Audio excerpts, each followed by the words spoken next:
Welcome to Politics Done Right. I am your host, Egberto Willies. This is a progressive program that takes the mystery out of politics. This is the program that will encourage you to make sure government becomes we the people. Whether you are liberal, progressive, conservative, or otherwise, you get to air your point, or an independent media outlet that, unlike mainstream media beholden to corporations, we only owe allegiance to you. Remember, you can also send me a tweet at EGBERTOWILLIES. That is at Egberto Willies. Let us engage. It is Politics Done Right.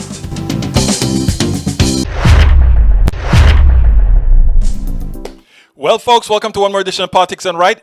I'm Egberto Willies, your host. Thank you so kindly for being a part of the show. We are going to have a great show for you today. Actually, today is a show that I don't have a whole lot of. I don't have an interview. I don't have a whole lot of videos. I think I got 3. But I want to talk about the economy. So I have some words for you. And I'd like also to get your input. So therefore, the telephone lines are going to be open if anybody wants to call in. And how do we get there? You can call directly by phone or by Zoom. Here we go. The Zoom call, that's a link for the Zoom there, as well as a telephone number, 346-248-7799, code 254-600-9091. If anybody wants to call, you get tired of hearing me talk, you can say, hey, I want to say my piece as well. So we have you all connected, I think. We haven't done it in a while. Anyhow, we're going to have a good show for you today. What is the show going to be about today? Well, you know what? Michael Rudnin has some interesting information up front. Let's start there, because that is also going to talk about the economic system that we really need to talk about. He says, stimulus bill is meant to be for the people and for small businesses, not for mega corporation, but it's the mega corporation that own the Republican Party as well as most of the Democratic Party. So we have this corruption to contend with. COVID stimulus bill held hostage by McConnell over corporate get-out-of-jail-free card, even as Americans go hungry and confront homelessness. Senate Republicans are trying to leverage a coronavirus emergency to greenlight corporate abuse. And that is something we're going to talk about today. Notice I said stop economic shock. Well, that's the title of the show. Let me read his second item. I'd say about time, but this is months late. We are the only major nation that hasn't provided monthly relief checks during a pandemic. Goes to show how neoliberals are out of touch with the needs of the people.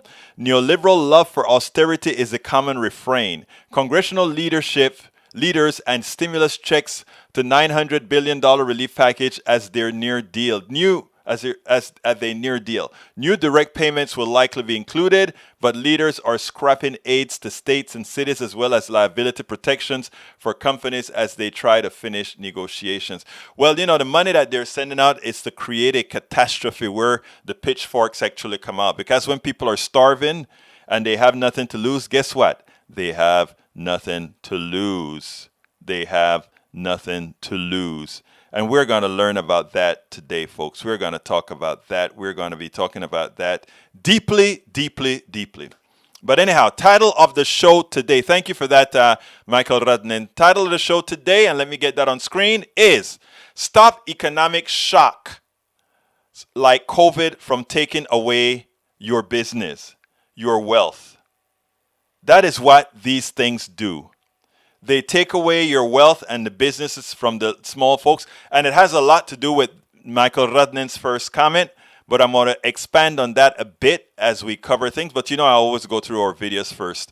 Our sham of an economic system along with a corrupt government leadership must be stopped before they take our businesses and wealth. We have to be... Look, you know, one of the reasons the politicians can get away with the things they get away with is they know that we don't know much about economics. They understand that we believe everything they have told us about the economy. They know that we are just going to listen to them because they're an MBA from Wharton School of Business or something like that. And I have something to tell all of you. That person that went to Wharton Business School knows no more than you do. What he does know, or she does know, who graduated out of those schools, is that indoctrination of what our economic system looks like. I really want you to codify that in your head. This is important.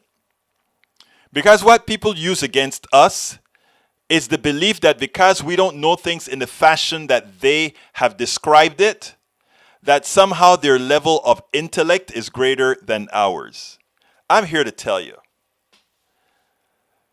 you are just as smart, you know just as much as that person who goes to Wharton Business School, Princeton, or Harvard, any one of these guys. When I was at NASA, I never forgot this, I was of the belief, I went to the University of Texas. It's the largest public school in the state of Texas. And I got my engineering degree from the University of Texas. And I worked in the oil companies and did all of that for a very long time. Well, not a long time. I only worked for industry for 5 years. But for me, it was a long time because I never stayed anywhere more than a year except for the first job. But I remember going to NASA to work. And when the first company I worked at NASA was the one called PRC, Plan Research Corporation. We were developing the software for the space station, the software that was going to control the software on the space station. And I remember having been there that I heard of these guys that came from Harvard, and I think there was one from Princeton. I don't remember which one. These are all engineers, right? And my initial thing, because of everything we hear about Princeton and everything we hear about Harvard, was that immediate, I've always been tough-headed, right? But there was that thing that you had to show your best because you're in the midst of these guys from Harvard and Princeton, etc. So I remember trying to put out my best. And I remember going to one particular meeting. And this meeting had to do with a protocol that we were using, and it's still used today, the communication protocol between computers called TCP/IP. And when I went to that meeting representing my company, and others represented others, and these high-powered guys from these other places, these other great universities, I'm like, man, I'm going to have to up my game. So when we started learning about Wollongong TCP/IP, I went to the bookstore that weekend, and I spent all weekend studying what TCP/IP was, how it was connected, how all these things were done. And then I was ready for my Monday's meeting. But I prepared. I really, really prepared because I was, I felt, I'm going to be in this thing with all these high-powered guys. And after going to the meeting, I realized that the only person who understood the entire concept of TCP/IP and how to multi-thread these computers and make sure all these computers spoke to each other was the person who did the homework. It's not that I knew anything more than these guys, it's that I was prepared. But I was prepared because I was intimidated by these guys. And that was the first inkling. I was very young then. That was the first inkling. That was before the space station got flew. I mean, we were working on all these pieces on the space station. That was the first inkling that I got a shock to realize it's not about where you go to school. It's not about all these issues. It's all about what you are willing to learn and what are the work that you're willing to put in. And deep down, you know that stuff, right? But when it faces you, when you have it in your face, that's when it happens, right? And it's funny because at that point when it turned out that I was the only one in that big room with 12 people or so, I don't remember exactly how many, that knew all these concepts and all of that, two of the other companies that were working together behind the scenes then made offers. Hey, are you willing to come jump ship and come and work with us and lead this project? Or two of them. But the idea, what I'm really trying to show here is, and this is, I was on a book club meeting. My wife has a book club, and they used my book as their December book, their November book, which they were discussing in December. And one of the ladies came on and she said, I really want to talk about these issues with people, but I really don't know much. And the first thing I said is, well, look, I tell a lot of stories in the book, and I show a whole lot of things about the economic system and all these other things in the book. But here's the reality. In everyday conversations that you have on Facebook, that you have at the grocery store, that you have at the coffee shop, that you have in all these places, you don't need to know anything more than life. You don't have to know anything more than what you go through with your life. And just what you go through with your life is enough to know about what economic problems you have and how better to solve those economic problems if you were in charge. And you will find out quickly that it's not hard at all for you to look at a politician and say, this is what I want. Make it happen. It is your job to make it happen. And when you start acknowledging those pieces, that you are really in command, that really you don't have to have a Harvard degree. You don't have to have an MBA. You don't have to have an economics degree. Here's what, I studied economics as well. And what's good about having studied economics is you can know that you can know the reason the bull that you always knew was bull is bull, because you know the mechanics of the system you're working under. So what am I saying? Most Americans know this system is unfair the most. They all know that. Most Americans don't know why it is unfair. They believe things like, well, we have to use austerity because the budget is out of control. The deficit is out of control. And you sit down and you believe that. They tell you, just like you balance your checkbook at the end of every day, we need to balance our checkbook as a government. They believe that just because it sounds right based on their own reality. They also believe things like when you say, I want to run the government like I run my business, or like a business is run. That is the most asinine statement there is. A government is not a business. You don't run them the same. You don't want to run your government like you run your business at all. You don't want to run you don't want to have a balanced checkbook in government like you have a balanced checkbook at home. You know, there are these concepts that they tell you you accept because at that point you haven't had, let's say, the study of, let's say, Economics 101 or microeconomics or any one of those things, right? But you know deep inside that it's not true. Deep inside, most people know that there's something wrong. And most people also know, how can all these people continue to make so much money if things are so hard? You actually know there is something wrong there.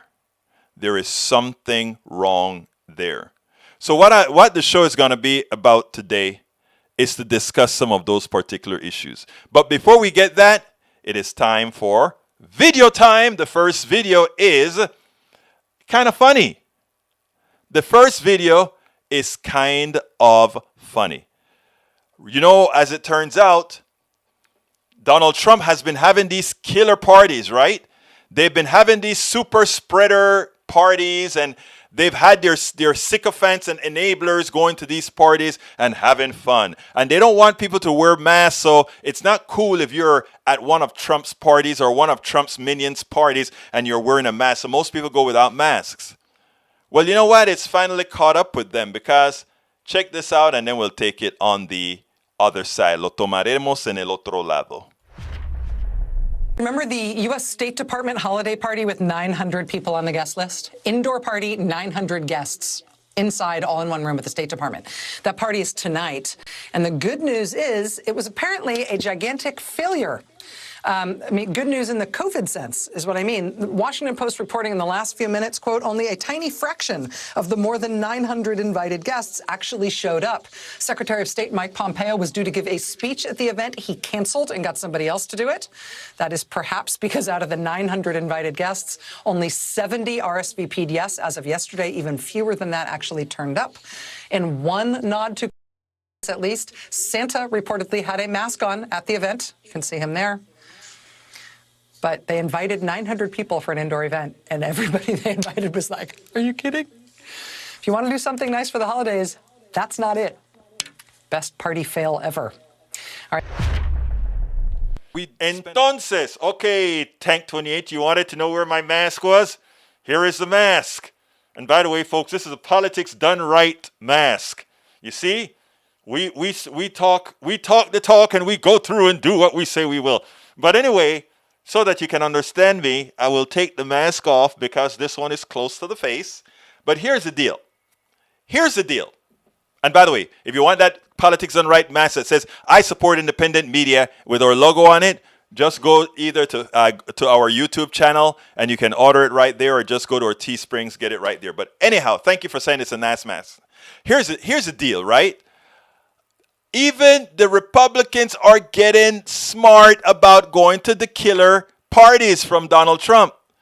Out of 900 people invited, 70 of them RSVP'd, and less than 70 actually went to the party. And you know what happened?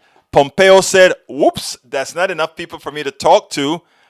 Let somebody else talk. The funny thing about it is, it doesn't matter how many people had come to a party of mine. If they're coming to my party, if one person shows up and I had a speech to give to 1 or 100 or 200, I'm going out there. I am going to do the right thing. The person who gave me the honor of coming is going to get what I promised them. That's how it works. That is how it works. Anyhow, the other video that I want to show you is one where a Kansas mayor who support masking, wearing your mask, wear your mask.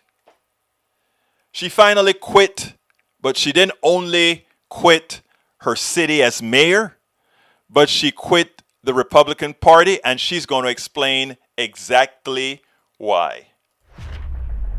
Now, last month in Dodge City, Kansas, Mayor Joyce Warshaw and 4 commissioners passed a mask mandate.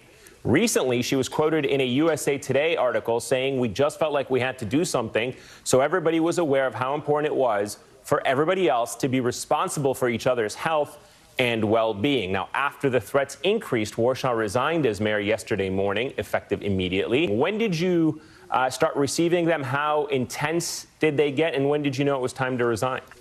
Actually, I started receiving some threatening type emails and communications starting the first part of November. And then after we passed the mask mandate on November 16th, they became a little bit worse. But the USA Today did an article last week, the end of last week, and that's when they got very threatening. Just very threatening, their verbiage. I think maybe a lot of politicians may be looking at this and say, you know, it's par for the course that you get these types of threats or this type of language. Was there something specific that actually made you feel that your life was in danger? Was there a specific type of threat? Did you share that with law enforcement, or have they taken any measures to address your concerns? Yes, I sent the emails to the city manager and he turned them over to the chief of police, and they are checking into where they came from, basically, because I didn't recognize the name. They contained verbiage that is, in my eyes, just very inappropriate and very threatening. Words such as, "we're coming for you," "murder," "you'll burn in hell." And I just got to the point where I thought, and my family particularly said, enough's enough. I know they're only words, but who's to say they wouldn't follow up with actions? And to your point, Dodge City Police, we should note, are saying we are looking into the substance of the communication to determine an appropriate course of action. How hard of a decision was this for you about making a mask mandate? Do you have any reservations or regrets about that decision? You know, I have no regrets about my vote to support a mask mandate, and simply because I followed the advice of medical professionals in our community and across the nation. I followed science, and everything indicated that if we were going to get numbers down and get control of this pandemic, we had to do what we could do, and that included a mask for everyone. So. Yeah, let's talk about the reluctance in this country for people to wear a mask, because when the commission voted on that mandate, more than 1 out of every 10 people in the county had the virus. Why do you think, from your place of, your viewpoint, your vantage point, why do you think people are so resistant to wearing masks? Why have people made this such a political issue in this country, you think? I'm not sure. I am a believer that it has become a political issue when it really is a health issue. It's a science issue, and our country has allowed it to become a political issue. And I think, some of the things that we're seeing nationwide and from some of our top leaders as far as bullying and being aggressive, that, people are thinking it's okay to address things in a very irresponsible, inappropriate fashion. I know that you say that leaders in this country, but just to be specific for a moment, if I can, you're a Republican mayor, you were a Republican mayor. Do you think that your party, the Republican Party, from its leader on downwards, shares that responsibility, that they are the ones, a lot of the key Republican figures in this country who have not supported mask mandates are the ones creating this political problem? It's hard for me to say this. And since I have relocated now out of Dodge City, I have changed my affiliation, and I'm non-affiliated now. And simply because the Republican Party isn't the Republican Party that I know. So much of it has turned volatile and so almost mean-spirited and really not taking care of the nation as a whole. I feel it is doing damage to our democracy and to our country. Well, that mayor decided she had to leave the party. She had to resign from her leadership position in Kansas. Now, that is shameful, that doing the right thing, she pretty much felt run out of office. But you know what?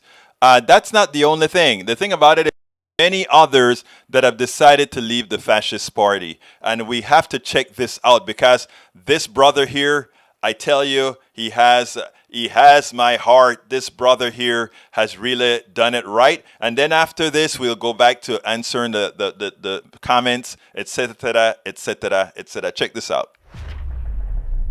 Steve Smith didn't have to do this to garner the respect of a whole lot of Democrats, left-wing Democrats like myself, because I think he showed himself to be very honorable as he decided to make that switch, that he couldn't take a party that was anti-democratic, that was fascist, that was autocratic anymore.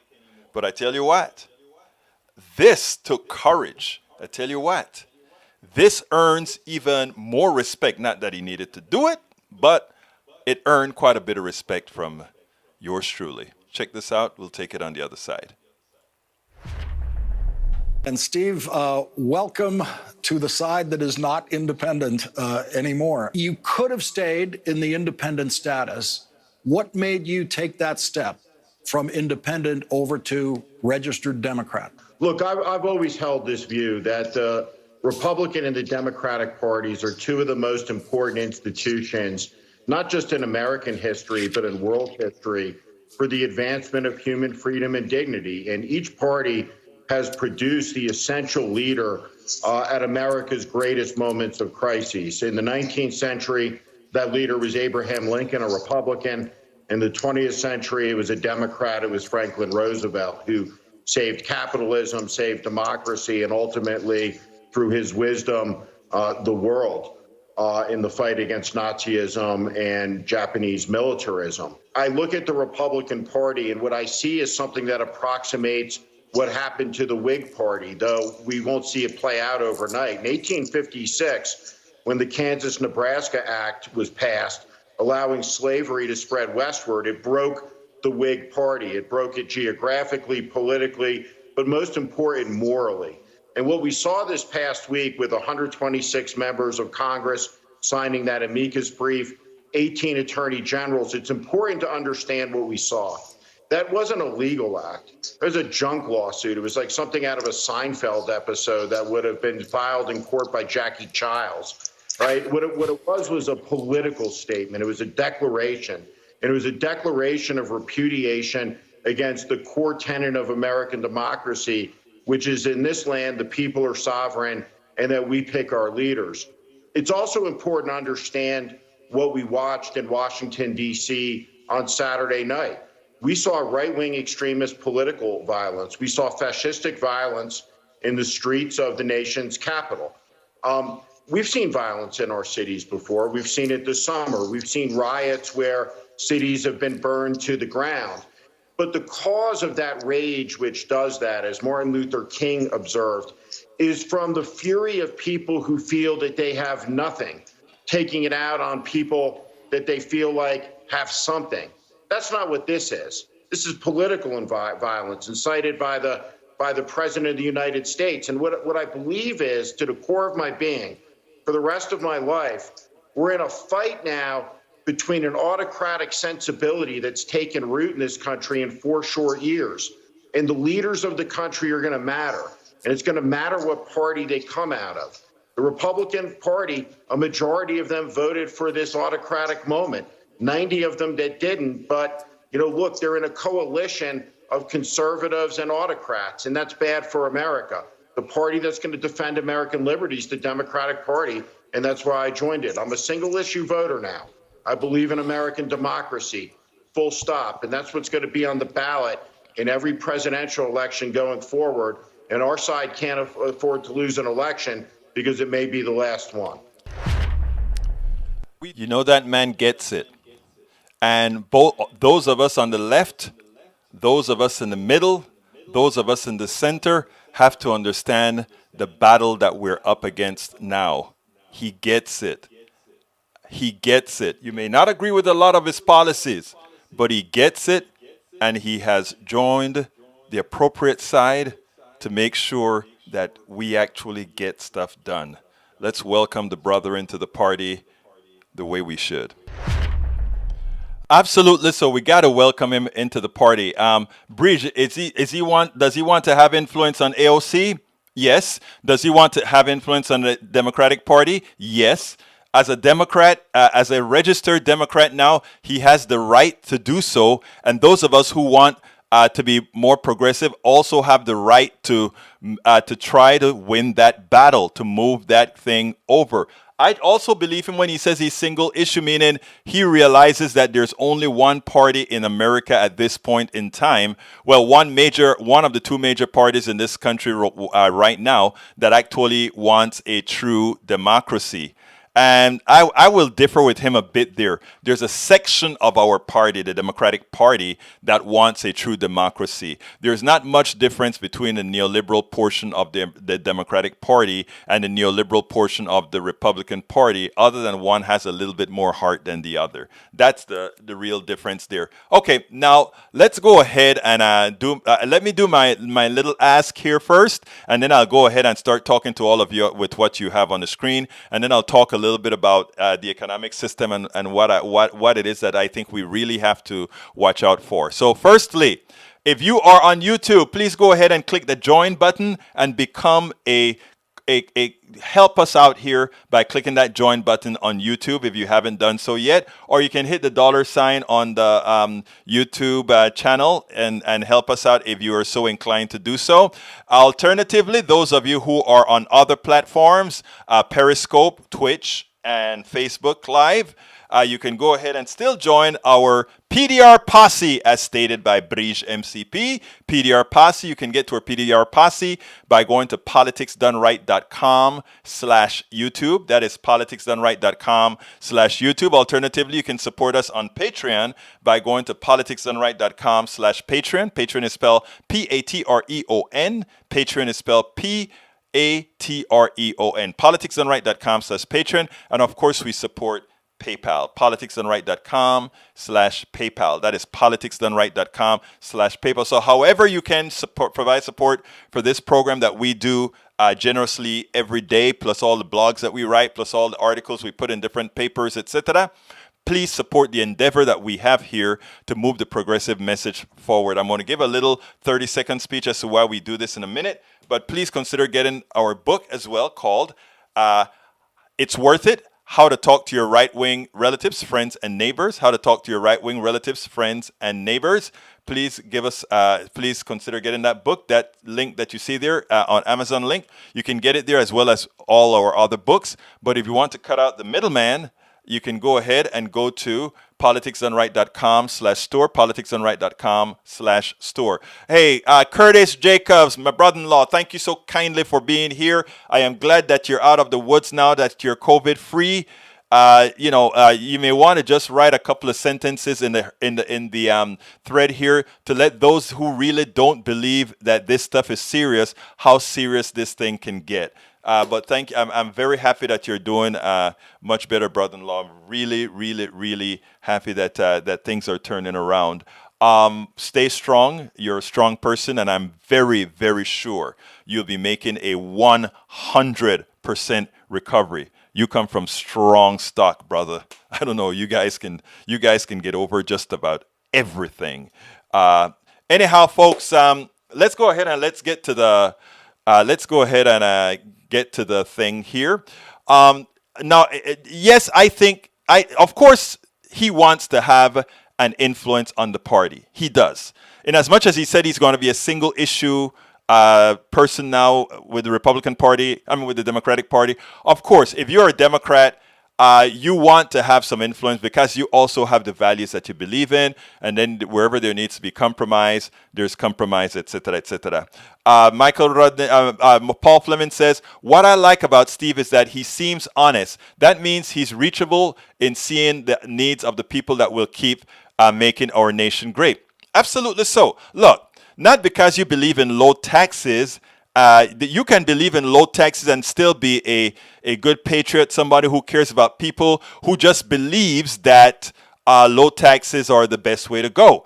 I think I have proven in many instances that low taxes in a capitalist society is a horrendous thing, because what it does is if you study capitalism and you study how money expands, you cannot have money expanding for a select few at a much higher rate than the masses and somehow not support redistribution. The math is absolute. I don't think anybody sat down with brother Steve and sat down and did those numbers with him, because again, he's a politico. He's not somebody that goes into the sciences, etc. I would love to have a long conversation with him on issues like that, because it would make a lot more sense to people when they actually see the numbers on how these things work. Democracy requires an end to big money corruption over politics, gerrymandering, voter suppression, and black box. That's what we talk about at coffeepartyusa.com. We do a lot of that. It's talking about we want to get money out of policies. Egberto, you're correct that only a portion of the Democratic Party as well as independent want those things as priority. That's true. You're right, sir. You're absolutely right. Daniel Ledo says, well, first, Breach says, haven't been Republicans in years, Daniel. Also, you're a Republican, Breach. A lot of folks that I've known been Republicans and just quit the party. Rideau says, okay, but Schmidt was already on the list. Nobody has believed he is a Republican for more than 4 years. Actually, yes, they did. In fact, most of these guys came out and said they have no home, because it's not that they've left the Republican Party, it's that the Republican Party has left them. What we have is not a Republican Party. We have an autocratic fascist party. You just have to look at what went on. The fact that you go out there and try to overturn the election, that you try to negate the votes of millions of Americans, the fact that you have lost an election by 7 million votes and you still want to somehow win it, that's a fascistic, autocratic party, one that does not believe in one person, one vote. And yes, the Constitution is an aberration when it comes to the Electoral College, but even so, we have workarounds for that, and even that they don't want to handle. The what is it called? The compact, the Electoral Compact or something like that, where a whole bunch of states that add up to 270 votes says whoever wins the total election, we win, we win, we win, if we win the popular votes. Okay. And that is constitutional, because the constitutional doesn't say that how the people should allocate their votes in every state. All right, let me go up there and see. Daniel Ledo, I think I got you already, brother Ledo. Single issue voter. Let's see. Who else has something that I need to cover here?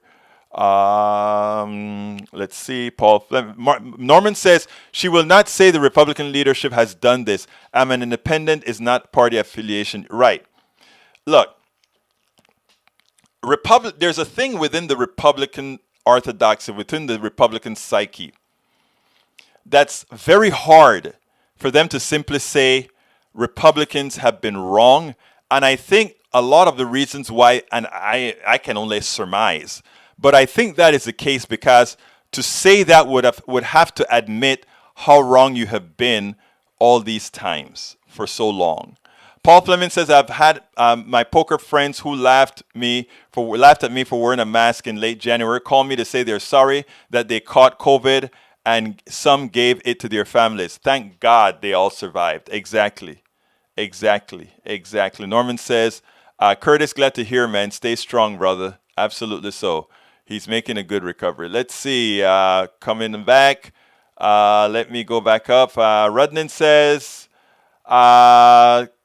catching coronavirus, then giving it to family, that's what worries me all the time. It's why I'm so vigilant about distancing, masks, washing hands, etc. Oh, yes, you gotta be.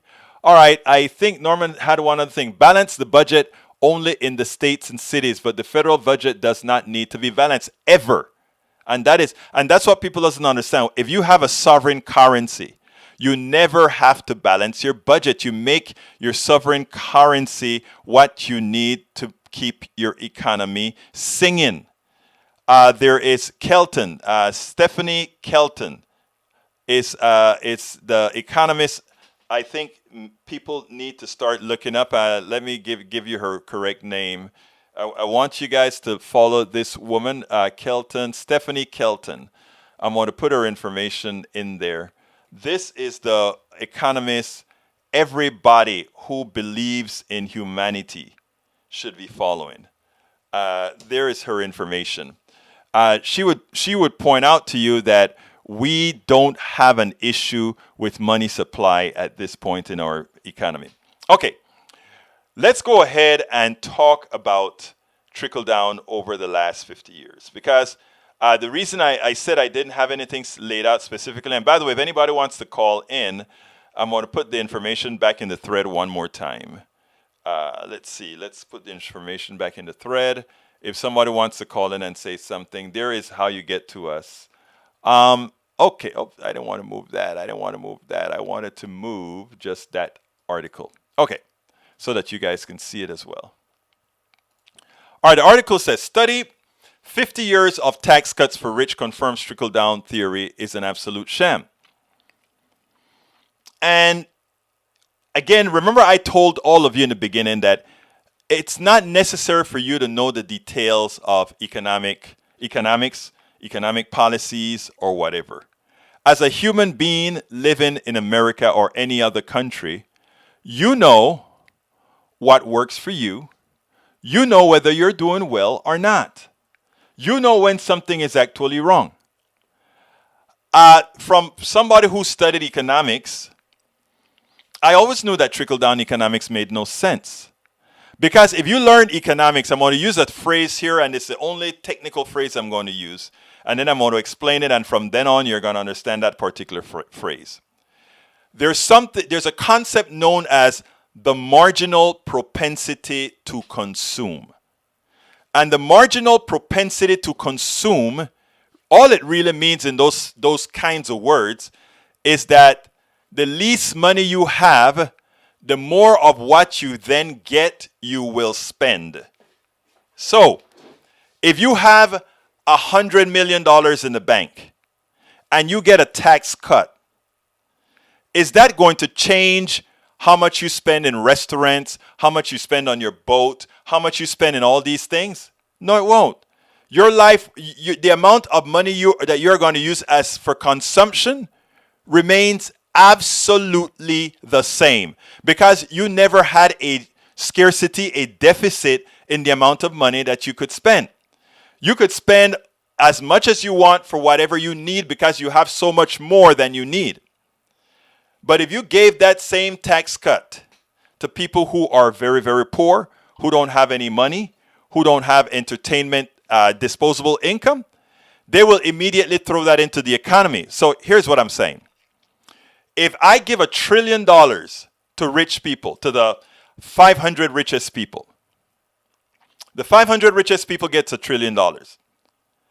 Will that money circulate in the economy at any particular rate greater than how much they're spending right now? Hell no. Because there are two things. Let's say you said, oh, well, they're going to invest that money that you gave them into something that makes more money, and that's going to trickle down. You have to ask yourself the question. You give them $1 trillion, and they have to invest that money supposedly to do better for us all. The only reason for them to invest that money is if we have the buying power, those of us at the bottom, to buy more, to simply allow them to invest to create more product that we are going to buy. So giving them the money does not create the incentive for the lower classes, people who make less money, to want to buy things that creates the necessity for them to spend that into investments to make more things for us. So what they normally turn out doing with that is simply making themselves richer. So you give them a tax cut, what they do is they say, wait a minute, you give me a tax cut, I own a lot of stocks. If I simply buy back a whole lot of stocks with that extra money, the stock value goes up, I have created absolutely nothing, and I am a whole lot richer. And those people at the bottom, you know what they get? Zilch, zero. It's math. It's not even complicated science. It's not complicated math. It's basic math. So we always knew that. So when you see reports like this that come out and say, oh, trickle down doesn't work, a lot of times I would say, what took you so long? You could have said, as soon as Reagan said trickle down economics, you know what George H. Walker Bush said? Voodoo economics. Remember that.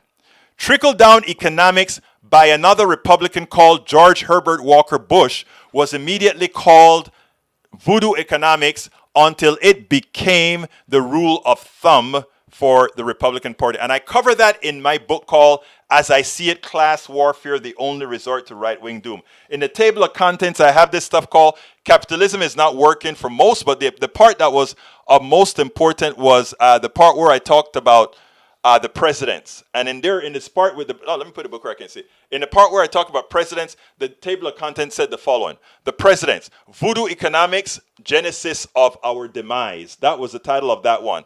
The second title was voodoo economics reverse. That is when Bush 1 came into power. The return of fiscal responsibility. When Clinton came into power, fiscal insanity revisited and expanded. When Bush number 2 came into power, the return of sanity. When Obama came into power. Those were those 4 chapters, in those 4 sub-chapters under presidents that I put those issues. Let's see. Breach says, Egberto Willie, my mother and father always said, if you get a raise at work, keep living like you didn't get it. After a few more raises, you can acknowledge the first one. Your mother is very, very smart. She's very, very smart. Paul Fleming says, this is why it makes no sense why they don't help people who are struggling to live. The money will instantly go back into the economy. You know, that is too simple, Brother Fleming. Let me explain why that is the case. Why they don't care or why they do that. People used to hate when I called capitalism antiseptic slavery. I'm not a slave. Somebody making 6 figures is not a slave. And that person making $20 an hour is not a slave. And, you know, they'll tell you all of that, right? Come on, the slavery days is when you had the whip. And they force you to work and all that kind of stuff. Now say, yeah, but that was nasty. They're slicing your body up, you're bleeding and all that kind of stuff. And they're whipping you, but they can't whip you too badly because you're property. And capitalism puts more importance on property than it does on humanity. By definition, capitalism protects property better than it protects humanity. Why? Because if I hurt my property can eventually disappear and I get poorer. If a human being dies, oh, so long, you're gone, bye. If you doubt it, remember this. A slave, for all practical purposes, had to have clothes, health care, food. All of that had to be provided for by the master. The master had all those expenses. Okay? He had all those expenses to pay. Capitalism, antiseptic slavery. How does it work? By the way, slavery was just a subset of capitalism, right? It was one of the factions within capitalism. It's a faction that's no longer needed. So what we said is, you know what? No, let's just have employees and wages. And when the economy is doing very, very well, we just go ahead and have them hired. When the economy is not doing very well, we get to rid of them. We don't have to pay their insurance, no health care, no food costs, no clothing costs, none of that for an employee. But for a slave, whether my farm is doing well or not, whether my factory is doing well or not, I got to keep investing in my property. It's the maintenance cost of my property. So that human being as capital is a maintenance cost. Our current form of capitalism is a lot better, antiseptic. I don't need you anymore. Ta-ta, goodbye. Now, government tried to civilize capitalism some by putting in regulations. And what do Republicans call? Oh, regulations, it's bad. No, it's a civilization of capitalism. They don't want to tell you that, right? Because they don't want you to see clearly. They do not want you to see clearly. They want to say, oh, we got to do all of these because people are inherently lazy. Have you seen the freeways going to work every day? Americans are not lazy. Americans are hard workers. And anytime they show somebody lazy, they put somebody on the ground and they just show you a picture and they enumerate that picture and they show a surfer boy or a black man with his pants hanging or a Latino just sitting down on the backside drinking. And that is the impression that they want to give you of if we don't do things the way we do them, then somehow the economic system falls apart. When what's creating the fall apart of the economic system is the current economic system we have. Let me give you an example as far as how they use every disaster to profit, not only to profit, but to take away market share. And how could we have solved it? If we knew enough personally, we would not allow McConnell and the Republicans and others to get away with saying, we're just going to give you guys a little bit of money as a stipend to hold you over, and we're going to give companies a little PPP to hold you over. We would have said, that's not what we want. That's not what we need. What we need is a stop. In other words, let me give an example. Who's doing great right now? Amazon? All the big box stores like Sam's and Walmart, they're all doing fine. Why are they doing fine? And why are they doing better than they were before the pandemic, even as people are spending less? Here's the reason why. All the little mom and pop stores have to close. They cannot afford to be open. You can't have the restaurants open. You can't have all these things open because, again, they cannot make money if they're not 60, 70, 80% filled up. And in a pandemic, we can't have that. But the companies that own all these kinds of stores that can deliver or have these that run the Uber Eats and all these guys, they're the ones cleaning up because as we have to deliver more food, Uber Eats and all these guys make a lot of money. And guess who pays for that? Do you think the restaurants make a big profit when they ship by Uber Eats? Hell no, they don't. So other people are profiting from this pandemic, just not the people who need to profit. If we really wanted to solve our problem, even during this pandemic, and not allow a shift of business to the top, which is what will occur. Everybody who has learned to shop at Amazon will continue shopping at Amazon because a lot of the other stores that they would have otherwise shopped at are closing. Go to any strip mall and you see how many things are going to be closed permanently. what we should have done as a country, if the country, for the benefit of the country, is saying close, you should close. But you should close and then look at that person's last year's income, several years' income. Normalize that and pay that person to stay closed, so that whenever they come back, they will come back at level where they stopped. That would have been the honest thing. You ask them to stop working. You ask them to close shop. That is fine. Make sure that their employees continue to get paid. Make sure that the rents continue to be paid. Make sure that you give a simulation of the status quo. Simulate that business is still occurring, so that at the end of the pandemic, they can resume. We're at that point that we ask them to stop. People say, but where does the money come from? We create the money. We invent the money. We print the money. We have a sovereign currency. Ask Stephanie Kelton. We create the money for this. Do we get inflation? No. Why not? Because we do not have more money chasing. We do not have too much money chasing too little goods.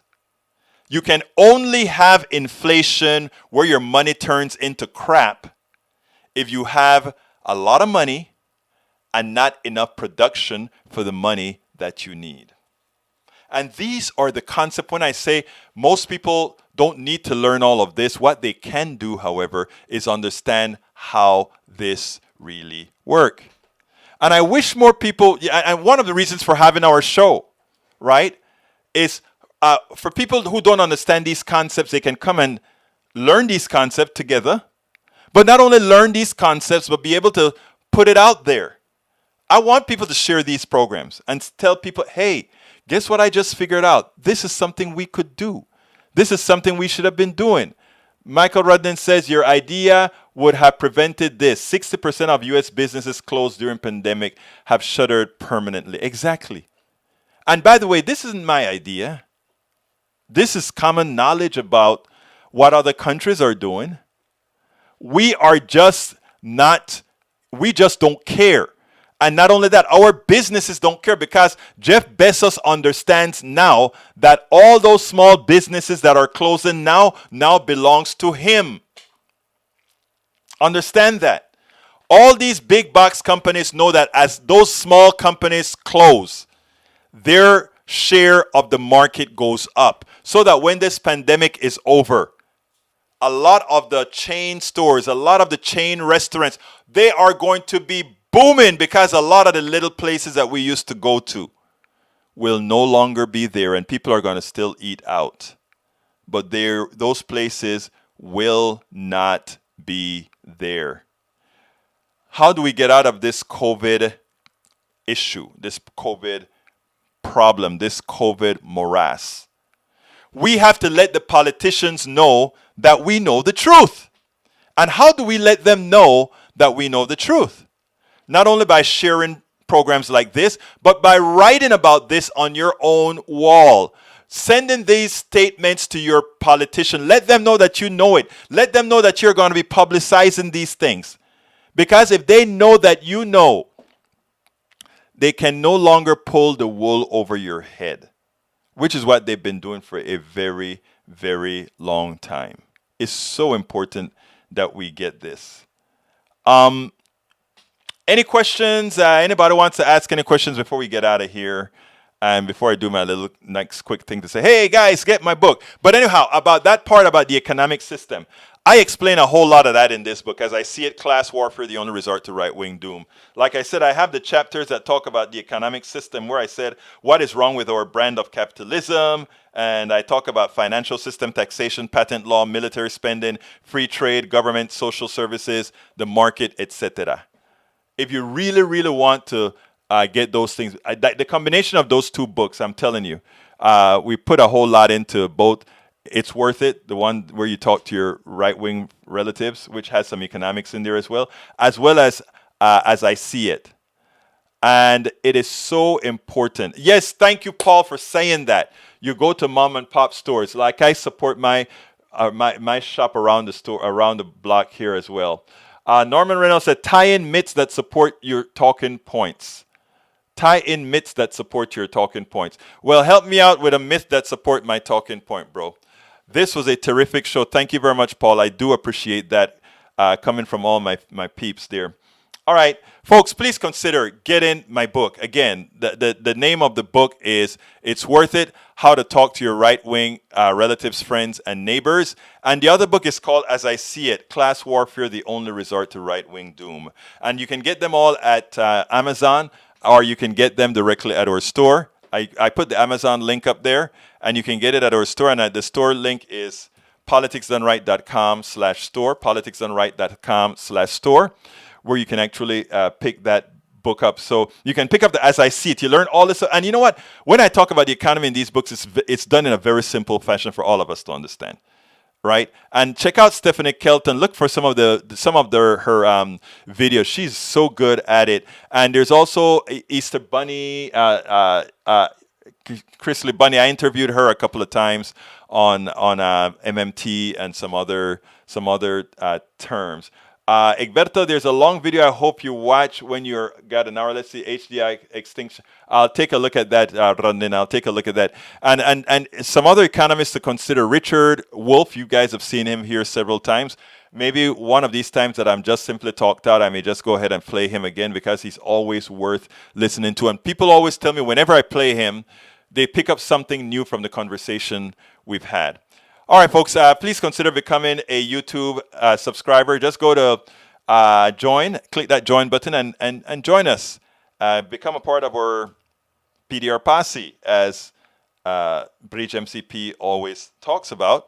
And please consider, if you're not on YouTube, you can still join our YouTube posse by going to politicsdoneright.com/YouTube. Norman says, the meritocracy myth and exceptionalism myth make a lie to the trickle-down myth. Exactly. All of that is true. And you know what? In my book, the latest one, It's Worth It, I talk about the meritocracy. In a part of it, I talk about meritocracy. And what I normally say is it's not about meritocracy, it's about being chosen. You have to be the chosen one. I want to give you a quick example before I get out of here. Anybody who goes to a church or goes to somewhere where there's some good singing, you hear great singing at these churches, and a lot of those people that are singing greatly at these churches, they would love to have a record contract. They would love to do that, right? But they don't get a chance to do it because they weren't chosen. But they're just as good as a lot of the singers that you hear with record contracts that are making millions. You know what's the difference between that great singer in your church and that mediocre singer that has $1 million contract? They weren't chosen. So what Norman is pointing out is so true. We have the semblance of a meritocracy. I'm an engineer. I did very well before I started doing this full time. And a lot of it is easy to go out and think that you're damn good, until you realize there's a whole lot of people out there that are darn good, just like you, are better than you are. But they didn't get the contract that you got. They didn't get Boeing deciding to use your product. Okay? You were chosen. It's not a meritocracy. Of the options the plutocracy had, you were chosen. And if you were the lucky one to be chosen, good for you. But too many times those who have been chosen look down at those who have not, as if they have some superior thing over them. Look, I'm not saying there aren't bombs out there. There are a lot of people who are bombs out there. But understand, it's so important to have lo que llamamos en español la humildad, humility.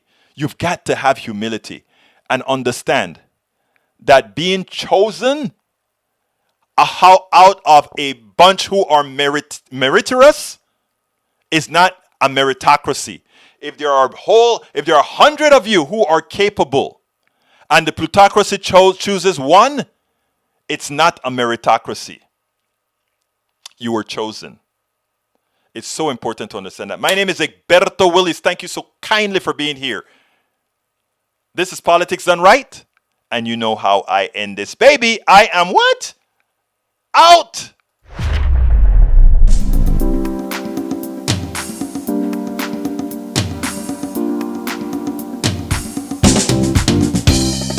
Welcome to Politics Done Right. I am your host, Egberto Willies. This is a progressive program that will take the mystery out of politics. This is the program that will encourage you to make sure government becomes we the people. Whether you are liberal, progressive, conservative, or otherwise, you get to air your point of view. We are an independent media outlet that, unlike mainstream media beholden to corporations, we only owe allegiance to you. Remember, you can also send me a tweet at EGBERTOWILLIES. That is at Egberto Willies. Let us engage. It is Politics Done Right.